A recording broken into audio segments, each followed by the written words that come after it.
তখন বৃষ্টিটা নাকি সিজ হয়ে যায়, সিজ হয়ে গিয়ে সেটা বরফে আকৃতি হয়। এখানে যখন গরম, আমরা ওখানে তো ওখানে ঠান্ডা, এবার ওখান থেকে এসে এখানে তো আমরা যে যতবার এসছি তো আমরা তো হসপিটালে ভর্তি হয়ে যেতাম। ওর থেকে যদি ও বেশি ভুলভাল বলতো না, আমি কি করতাম বলতো? ওকে কি বলতাম, তুমি ঘর থেকেই বেরিয়ে যাও। কি গো, এসো। আসছি চলে এসো খেতে। না, এটাই আছে, এটা খেয়ে নাও, তাহলে হয়ে যাবে। হচ্ছে না। আরে এইটুকু তো খেয়ে নাও, নাহলে রাত্রে শোবে কি করে? এবার করছো, বুঝতে পারছো তো যে আমি যখন 50 বার ডাকি, কি পাগলিতে ঠান্ডা লাগছে, 50 বার ডাকি তখন কেমন লাগে আমাকে যখন বলো আসো আসো, আসছি। কি ব্যাপারে? এই খাবার নিয়ে এই নাও। তোমাকে আগে করে একটু বেশি ডাকতে হয়, আমাদেরকে অত ডাকতে হয় না। আমার তো শরীর খারাপে ইচ্ছে করছে না, উঠতে ইচ্ছে করছে না। তাহলে তোমার শরীর খারাপ হোক আর না হোক, তোমার খাওয়া এমনি অনিচ্ছা। তার ভিতরে ওই একটা বউ এসছে, আরে তোমাদের কে আত্মীয় গো, আরে তোমার মাসির পিসির মেয়ে না কে, বাবা ওরা মনেই রাখতে পারি না, এত দূর সম্পর্কের। তারা সব ঘুরতে যাবে কাশ্মীর। ও, তাই আমাকে শরীর খারাপ হয়েছে বলে শুনে দেখতে এসছে, এসে বড় বড় জ্ঞান দিচ্ছে। এইভাবে ঘরে বসে থাকলে তো আরো শরীর খারাপ মনে হবে, এই সেই। আমি তখন তো যার জ্বর ঠান্ডা লাগে তখন কি করে, রাস্তায় গিয়ে দৌড়ায়? কাশ্মীর ঘুরতে যাচ্ছে তো বলছে, আমি আর কিছু বলিনি, আমাকে বলছে আনছি তাই। বললো হ্যাঁ, শীতের দেশে শীতকালে ঘুরতে যাবো না তো কখন ঘুরতে যাব? আমি তখন বললাম না, কে বারণ করেছে? আমি তখন বললাম না, কথাটা তো তুমি ঠিকই বললে, শীতের দেশে শীতকালে ঘুরতে যাবো না তো কখন ঘুরতে যাবো? তো আমাকে বলছে, শুনছি কি, আমার কথা বলতে ভালো লাগছে না, বক বক করতেও ভালো লাগছে না। তখন বলছে জানো, বরফের দেশে বরফ যখন বৃষ্টিটা -ডিগ্রি যখন হয়ে যায়, বৃষ্টি যখন হয়, তখন আমাকে বলছে বৃষ্টিটা যখন পড়ে তখন বৃষ্টিটা নাকি সিজ হয়ে যায়, সিজ হয়ে গিয়ে সেটা বরফে আকৃতি হয়। আমাকে বলছে, আমি তখন না চুপচাপ শুনছি, কোনো উত্তর দিচ্ছি না। আমি তখন মনে মনে ভাবছি, তোমাকে জ্ঞান দিচ্ছে? জ্ঞান দিচ্ছে না মানে বলছে, মানে মানে ও সব জানে ব্যাপারটা নিয়ে, মানে ও এমন হামকুমু ব্যাপারটা বলছে। আমি তখন বললাম ও তাই, তো ওখানে বৃষ্টিটা বরফ হয়ে সিজ হয়ে যায়, সিজ হয়ে গিয়ে ওটা বরফ হয়ে যায়। তাই তাহলে তুমি ওই বরফ নিয়ে নাচানাচি করো, কি বলবো? তুমি যদি সুস্থ থাকতে, তুমি যদি আমাদের সাথে যেতে পারতে খুব ভালো হতো। আমি তো রাগো, আমার বিন্দু মাত্র যাওয়ার ইচ্ছে নেই। ছোটবেলায় তো ওখানেই কাটিয়ে এসছি। আমি বলিনি ওকে কথাটা, আমি ওকে বলিনি তোমরা বড়বেলায় ঘুরতে যাচ্ছ আর আমার ওখানে জন্ম। আমি বলিনি, আমি তো বলছি না গো, আমার বিন্দু মাত্র ঘোরার ইচ্ছে নেই ওই জায়গায়। যেখানে গিয়ে ঘুরতে পারবো না, যেখানে গিয়ে কিছু করতে পারবো না, ওই শুধু বরফ দেখার জন্য গিয়ে নাচানাচি করবো আমার না।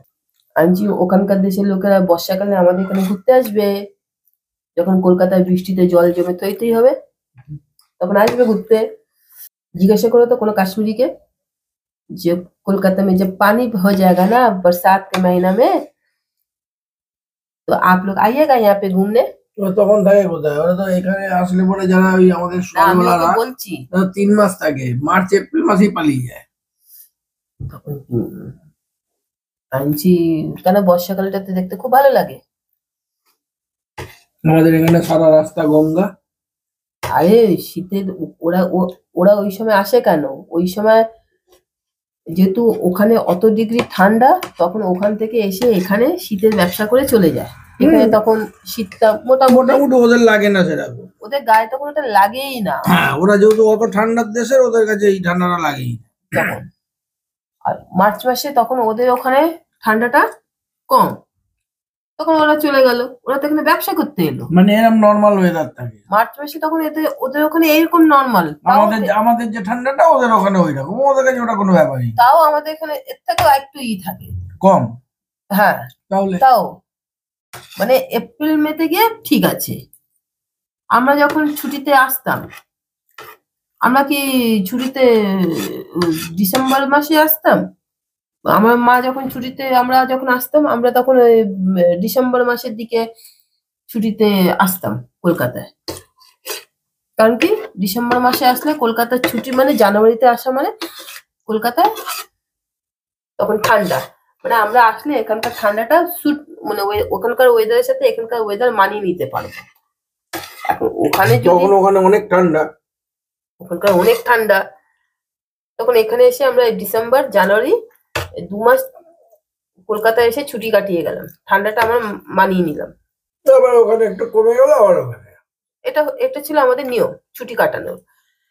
কিন্তু যখন খুব ঠান্ডা পড়তো বা মানে এখানে যখন গরম, আমরা ওখানে ঠান্ডা, এবার ওখান থেকে এসে এখানে তো আমরা যে যতবার এসেছি তো আমরা তো হসপিটালে ভর্তি হয়ে যেতাম, কারণ আমাদের আমবাত, শরীর খারাপ, পেট খারাপ গরমের সময়। হ্যাঁ, 7 দিনে যেত না আমাদের এত শরীর খারাপ হয়ে যেত। তার তো নমুনা আমাকে এখনই বুঝতে পারছো। ওখান থেকে আসার পর থেকে তো আমার একটা অ্যাস্থমার প্রবলেম এসেই গেছে। তাহলে ও বলে যাচ্ছে, আমি শুনে যাচ্ছি, মানুষ জ্ঞান দিতে কি। আমি তখন ওকে বললাম, যখন যাচ্ছ তাহলে অমরনাথ, বৈষ্ণব দেবী সব দর্শন করে এসো। কি বললো? চুপ করেছিল, কিছু বললো না। পাগল তো, এই সময় অমরনাথ বৈষ্ণব দেবী কেউ যেতে পাবে নাকি? সব তো বন্ধ থাকে। বেকার এরকম সময় ঘুরতে গিয়ে লাভ কি?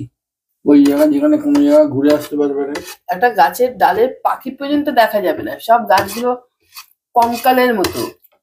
ওইখানে তো মানুষ, আমরা এখান থেকে যারা যাবে তারা তো আর একটা মানুষ মাসে মাসে যাবে না, একবারই যাবে, জনবল কিচ্ছু থাকে না। তাহলে ওখানকার মানুষদের কি কষ্ট। এই সময় গিয়ে ঘুরতে পারবে না, ফিরতে পারবে না, কিছু করতে পারবে কোনো জায়গা যেতে পারবে না, লাভটা কি?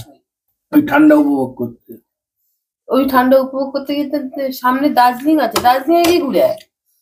যেখানে অত টাকা খরচা করে আমি কাশ্মীর যাবো কি করতে? আমি যদি গিয়ে ঘুরতেই যদি না পারলাম। মানুষ করে কি, যে এখানে একটু গরম পড়লো হালকা হালকা, এইবার এই গরমের থেকে কিছুটা রেহাই, চলো কাশ্মীরে গিয়ে ঠান্ডায় উপভোগ করে, সেটা আলাদা। কাশ্মীর একটা ভূস্বর্গ। কাশ্মীরের দেখার মতো কি হচ্ছে, সব ওই গার্ডেন গুলো। হ্যাঁ, সেগুলো তো কেউ ঘুরতে পারবে কে? শিকারা গুলো, ডাল লেক, এইগুলো তো দেখার মতো। কিন্তু সেইগুলো তো এরকম ঠান্ডায় গেলে তো মনে হয় না দেখতে। সব জমে যাচ্ছে, সব বড় কি দেখবে? তোর ফুটানি বেশ। এরা কিছু বললাম না, কিছু মানুষ আছে না দেখনদারিতে বেশি, এরা হচ্ছে দেখনদারি। এই এসে বক বক করে গেল, এই এসে বক বক করে মাথায় চেটে ফাঁস করে আমাকে যখন বলছে তুমি, আমি তখন বললাম, দেখো আমি ওরা কবে যাচ্ছে? 4 দিন পর ট্রেন। আমাকে যখন বলছে আনছি না, আমি সমুদ্র দেখিনি। তোমার দাদা আমাকে একবার সমুদ্র দেখিয়েছে, আমার সমুদ্র খুব ভালো লাগে, কারণ ছোটবেলা থেকে তো খালি পাহাড় পাহাড়, বরফ বরফ দেখে এলাম, তো আমাকে আমার সমুদ্র খুব ভালো লাগে। আমি তাই বলছি। এই তোমাকে একবার করে দুবার দেখালাম। দুবার দেখিয়েছি সমুদ্র? পুরী, দীঘা দেখি। দীঘা, একবার পুরী। দীঘারটা অতটা ভালো না লাগলেও পুরী এই তো। হ্যাঁ, কিন্তু সমুদ্রের জলে নাবিনি, একবার নেমেছি, যেহেতু আমার নাবা বারণ। পুরীতে কিন্তু ওই জলে গিয়ে না নেবে স্নান করলে তার মজা নাকি একটা আলাদা। কিন্তু ব্যাড লাক, আমার কপাল খারাপ, আমি জলে নামতে পারবো না, সেটা আলাদা।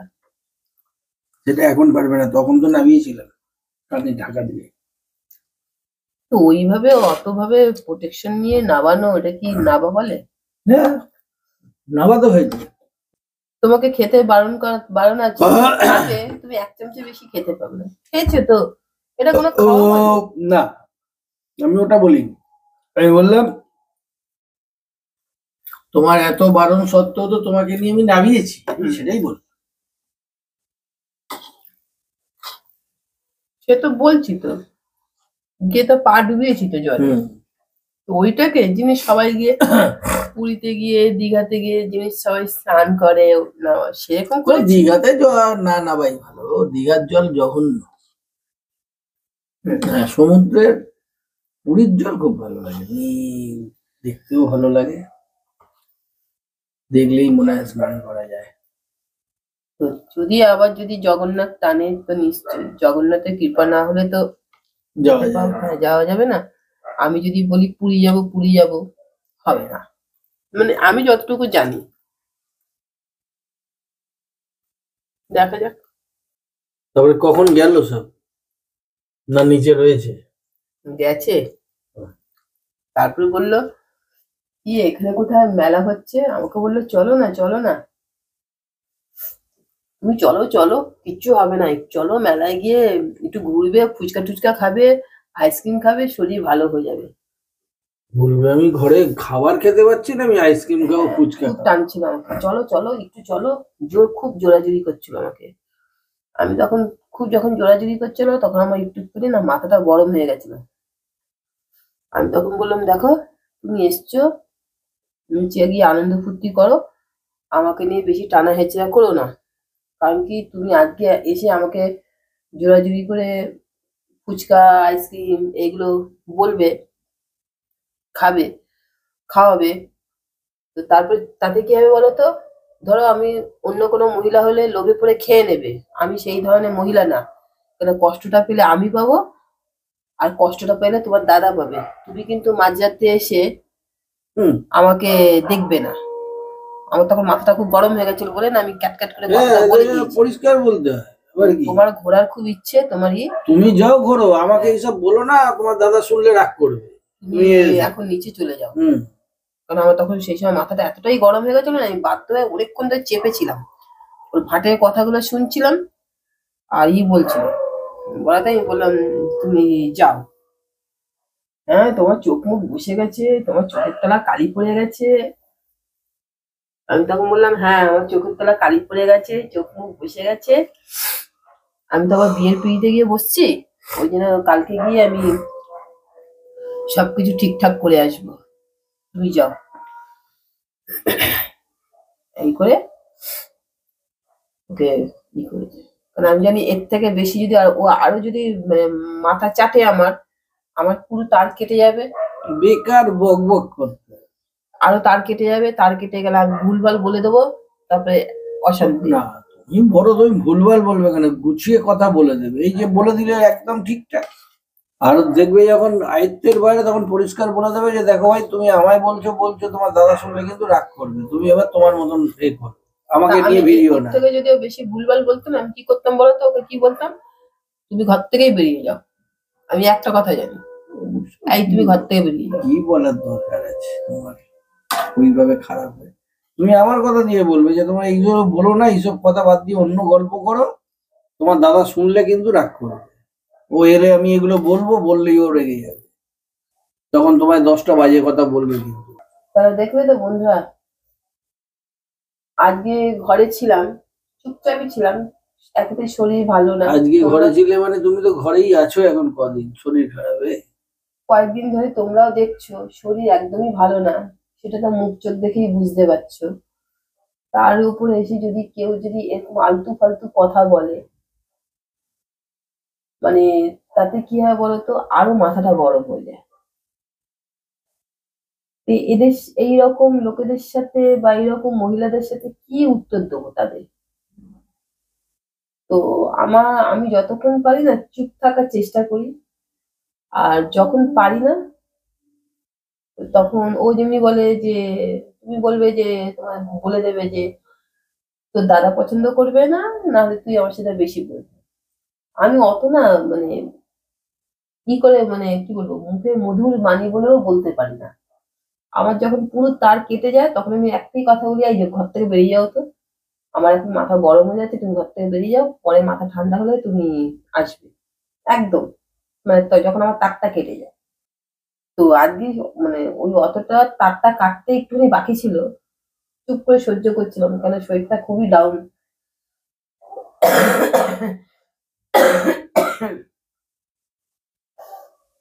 তো সেই জন্য